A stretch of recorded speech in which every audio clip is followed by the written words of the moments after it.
નમસ્કાર દર્શક મિત્રો, સાજી સમાચારમાં આપનું સ્વાગત છે. અમે ગઈકાલે રાત્રે જ આપને જણાવ્યું હતું કે મોદીજી કર્મભૂમિ વડોદરા આવી રહ્યા છે. આમ તો દાહોદ જતાં પૂર્વે ટૂંકું રોકાણ, પરંતુ મોદીજી કર્મભૂમિમાં આવતા હોય સ્વાભાવિક રીતે જ્યારે યુદ્ધમાં આપણે વિજય થઈ ચૂક્યા છે અને મોદીજીની મજબૂત નેતાગીરીને કારણે શક્ય બન્યું છે, ત્યારે કર્મભૂમિ વડોદરામાં મોદીજીને પોંખવા એક ટૂંકા રોડ શો અથવા તો જાહેર સભાનું આયોજન કરવાનું નક્કી કરવામાં આવ્યું છે. દર્શકો, તો ગઈકાલે રાત્રે એક મુખ્યમંત્રીએ વીસી પણ કરી હતી. આજે પાલિકામાં મેયર, સ્થાયી અધ્યક્ષ, ડેપ્યુટી મેયર, દંડક નેતા અને અધિકારીઓની તથા પદાધિકારીઓની એક બેઠકનું આયોજન કરવામાં આવ્યું, જેમાં મોદીજીના કાર્યક્રમ અંગે ચર્ચા વિચારણા થઈ. આગામી 4 દિવસ પછી એટલે કે 26મી મે રવિવારના રોજ સવારે આદરણીય વડાપ્રધાન શ્રી નરેન્દ્રભાઈ મોદીજી વડોદરા આવી રહ્યા છે. આપણે સૌ જાણીએ છીએ તેમ પહેલગામમાં આતંકવાદી હુમલા બાદ જે પોતાની પત્નીઓની સામે જ ધર્મ પૂછી અને પતિઓનું જ્યારે આતંકવાદીઓ દ્વારા ઠાર કરવામાં આવે, સમગ્ર વિશ્વની નજર એ વખતે જ ભારત દેશ પર હતી. સૌને વિશ્વાસ હતો કે આદરણીય વડાપ્રધાન શ્રી નરેન્દ્રભાઈ મોદીજી તેમની ભારતની આ બહેન દીકરીઓને થયેલા અન્યાયને ન્યાય અપાવશે અને ખરા અર્થમાં ઓપરેશન સિંદૂર થકી આ બહેન દીકરીઓને ન્યાય પણ મળ્યો છે. ત્યારે આદરણીય વડાપ્રધાન શ્રી નરેન્દ્રભાઈ મોદીજીએ જ્યારથી વડાપ્રધાન તરીકે તેમનો કાર્યભાર સંભાળ્યો છે ને ત્યારથી આતંકવાદીની પ્રત્યેક પ્રવૃત્તિ પછી જડબાતોડ જવાબ આપવામાં આવ્યો છે. તે પછી અભિનંદનની વાપસી હોય, સર્જિકલ સ્ટ્રાઇક હોય કે પછી ઓપરેશન સિંદૂર, ત્યારે આ વખતે જ્યારે નારીના માન સન્માન અને ગૌરવની રક્ષા કરવા માટે આદરણીય વડાપ્રધાન શ્રી નરેન્દ્રભાઈ મોદીજી અને ભારતીય સેના દ્વારા જે કામગીરી કરવામાં આવી છે ને સૌ ભારતવાસીઓને ગૌરવાન્વિત કર્યા છે, ત્યારે ત્યારબાદ પ્રથમવાર દાહોદ ખાતેના એક કાર્યક્રમમાં જઈ રહ્યા હતા નરેન્દ્રભાઈ મોદીજી, ત્યારે તેમના દ્વારા વડોદરાની મુલાકાતનું આયોજન પણ કરવામાં આવ્યું છે. ત્યારે આ સંદર્ભે ઓપરેશન સિંદૂર તહેત જે નારી શક્તિને સન્માન થયું છે, જે ન્યાય મળ્યો છે, ત્યારે સમગ્ર શહેરની નારી શક્તિ આદરણીય વડાપ્રધાન શ્રી નરેન્દ્રભાઈ મોદીજીનો સન્માન, એમનો આભાર અભિવ્યક્ત કરશે અને આ સત્કાર અને સન્માનની યાત્રાના કાર્યક્રમનું આયોજન કરવામાં આવ્યું છે. એરપોર્ટથી 1 કિલોમીટરના અંતરમાં આ યાત્રાનું આયોજન કરશે, જેમાં સમગ્ર શહેરની નારી શક્તિ ઉપસ્થિત રહેશે.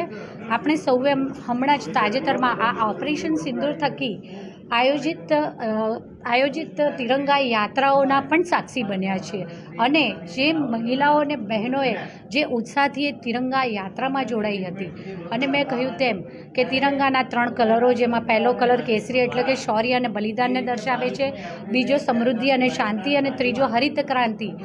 કોઈ પણ દેશમાં જ્યારે આદરણીય વડાપ્રધાન હોય અને તે દેશની સેના હોય, એ શૌર્ય અને વીરતા દાખવે, અને આપણા ભારતીય સેનાએ તો પોતાનું બલિદાન આપવામાં પણ 1 સેકન્ડનો વિચાર નથી કર્યો. ત્યારે એમને આભાર અભિવ્યક્તિ કરવાની આ તક વડોદરા શહેરને મળી છે. સમગ્ર શહેરની નારી શક્તિ મોટી સંખ્યામાં ઉપસ્થિત રહી અને આદરણીય વડાપ્રધાનશ્રીને આભાર અભિવ્યક્ત કરશે, તેમનું સન્માન અને એમ આગમનની યાત્રામાં સૌ સાથે મળીને જોડાવાના છે. વડાપ્રધાન શ્રી ઓપરેશન સિંદૂર આખે ભારત દેશને પાકિસ્તાન વિરુદ્ધ જે મુંહતોડ જવાબ આપ્યો છે, એ આપ્યા પછી ગુજરાતમાં પહેલીવાર માનનીય વડાપ્રધાન શ્રી આવી રહ્યા છે, એટલે એમની સ્વાગત અને સન્માન કાર્યક્રમ વડોદરાના નાગરિકો દ્વારા માનનીય વડાપ્રધાનશ્રીને એરપોર્ટ બહાર અને એરપોર્ટ સર્કલની નજીકમાં એમની સ્વાગત અને સન્માન કાર્યક્રમ કરવાના છે. એ બાબતમાં આયોજન કરવા માટે અમે આજે કોર્પોરેશનમાં ભેગા થયા છે. તમામ પદાધિકારીઓ, ધારાસભ્યશ્રીઓ, સાંસદશ્રીઓ સવારે ફિલ્ડ વિઝિટ પણ કરી દીધી છે. પદાધિકારીઓ અને અધિકારીઓની ટીમ એને સક્સેસફુલ બનાવવા માટે વડોદરાના નાગરિકો માનનીય વડાપ્રધાનશ્રીનું સારી રીતે સન્માન થાય એ બાબતનું તમામ આયોજન અમે કરવામાં આવી રહ્યા છે. લગભગ 26 તારીખ સવારે 10 વાગ્યાનું કાર્યક્રમ છે. એ બાબતની તૈયારીઓ ચાલી રહી છે. એ રોડ શો નથી, બેઝિકલી સ્વાગત અને સન્માન કાર્યક્રમ છે, એટલે 15 મિનિટનો કાર્યક્રમ છે. એ પતાવ્યા પછી સાહેબ રવાના થશે, એટલે જેટલું સમય વડોદરાને ફાળવણી ભારત સરકારથી સૂચના આવશે અને રાજ્ય સરકારથી સૂચના આવશે, એના પ્રમાણે અમે કરીશું. Thank you. ખાસ કરીને માનનીય વડાપ્રધાન શ્રી નરેન્દ્ર મોદી ઓપરેશન સિંદૂર બાદ વડોદરા પધારી રહ્યા છે.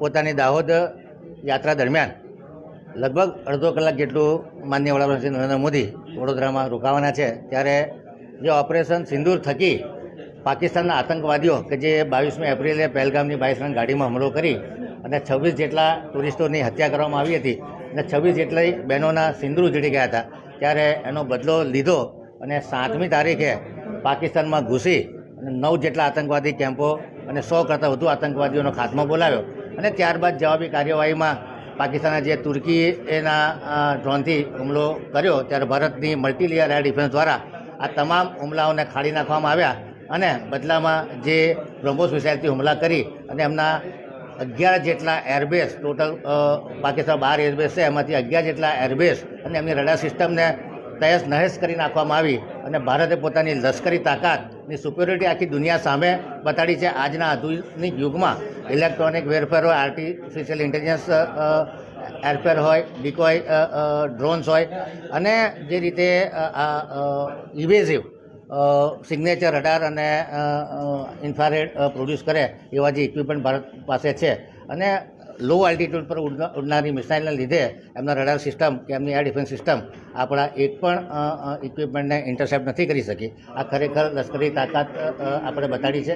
ખાસ કરીને ભારતના અને વડોદરાના નાગરિકો એમનો આભાર વ્યક્ત કરશે અને જે આત્મનિર્ભર ભારત થકી ભારતની જે છાતી ગજગજ ફૂલી રહી છે અને આખી દુનિયા સામે ભારત આ નવું ભારત બની રહ્યું છે અને આજે દુનિયાની 4થા નંબરની ઇકોનોમી બની ચૂક્યું છે, ત્યારે વડોદરાની તમામ બહેનો મોદી સાહેબનું સન્માન કરશે અને સન્માન યાત્રામાં મોટી સંખ્યામાં લોકો ભેગા થયા માટે NGO, અધિકારીઓ, તમામ સરકારી તંત્ર, તમામ સંગઠન, તમામ લોકો ભેગા થઈને સામૂહિક રીતે આ એમનો સન્માનનો કાર્યક્રમ મેં કીધું એમ કે ખાલી સન્માન જીવવાનો કાર્યક્રમ થશે, 2-3 જગ્યાએ સ્ટેજ બનશે અને સાંસ્કૃતિક ઇવેન્ટ અને દેશભક્તિના ગીતો વગેરે થશે.